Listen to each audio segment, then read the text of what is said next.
Hi everybody, তোমাদের সবাই আমি ইনভাইট করা মেরিল প্রথম আলোর মিল্কসো 12 ক্যাফে লাইভর মাঝে। আজকে আমার লগে আছে সবটাকে সুন্দর করে মারতে পারে ওলার একটা ফ্রি সাবসাবিল।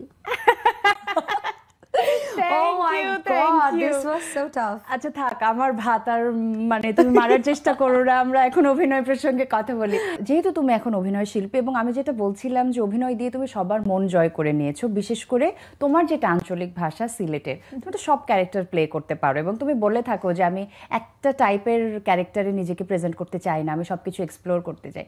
সে তুমি আজকে মেরিল ক্যাফে লাইভের প্রেজেন্টার, সিলেটের ভাষায় তোমার সবাইকে ওয়েলকাম করতে হবে। সো তুমি অভিনয় শিল্পী, এটা স্কিপ করার কোনো সুযোগই নেই। সো আমি চাইবো এটা তুমি একটু ওয়েলকাম করো। হাই এভরিবডি, তোমাদের সবাই আমি ইনভাইট করা মেরিল প্রথম আলোর মিল্কসো 12 ক্যাফে লাইভর মাঝে। আজকে আমার লগে আছে সবটাকে সুন্দর করে মারতে পারে ওলার একটা ফ্রি সাবসাবিল। আচ্ছা থাক, আমার ভাত আর মানে তুমি মারার চেষ্টা করো না, আমরা এখন অভিনয় প্রসঙ্গে কথা বলি। জীবনটা কেমন যাচ্ছে, কি কি কাজ করছো?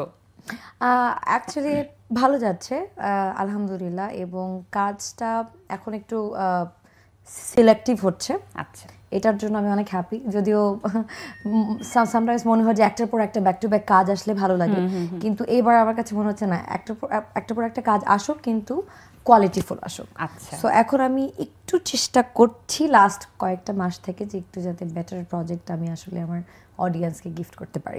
আচ্ছা, যখন কাজটা শুরু হয় তখন তো দেখা যায় যে পরপর কাজ করলে এক্সপিরিয়েন্সটাও হয়, সেই জায়গা থেকে পরপর কাজ তুমি করেওছো। নাটকের সংখ্যা কততে গিয়ে দাঁড়িয়েছে এখন, হিসাব আছে? আই থিঙ্ক 120টার মতো হবে। ও বাবা, হিসাব করে রেখেছো? না, অ্যাকচুয়ালি কয়েকদিন আগে আমি একটা পোর্টফোলিও বানাচ্ছিলাম, তখন ওখানে আমি শুরু থেকে শেষ পর্যন্ত 3-4 ঘন্টা বসে পুরো পোর্টফোলিওতে পুরো আমার নাটকের লিঙ্কগুলো অ্যাড করছিলাম। তখন নাম্বারিংটা আমি খেয়াল করেছি যে লাস্ট যেহেতু 3-4 মাস আগে করা, তখন 109 অথবা 10-এ গিয়ে থেমেছিল। সো এখন হয়তো 120 হবে। আচ্ছা মাহি, আমি ইন্ট্রোতেও বলেছি যে ফ্যাশন ইন্ডাস্ট্রির একজন ওয়েল এস্টাবলিশড মডেল হিসেবে আমরা দেখেছি সামিরা খান মাহিকে। সেখান থেকে একটা নতুন রূপ, এই নতুন রূপের এই ট্রানজিশনটা আমি একটু শুনতে চাই যে প্রথম অভিনয়টা কিভাবে, এবং থাকে না যে একটা ব্লাস্ট করা বা ম্যাস পিপলের কাছে পৌঁছে যাওয়া, সেটা কোন ক্যারেক্টার দিয়ে হয়েছিল এবং তারপর পরপর নাটক করা হলো?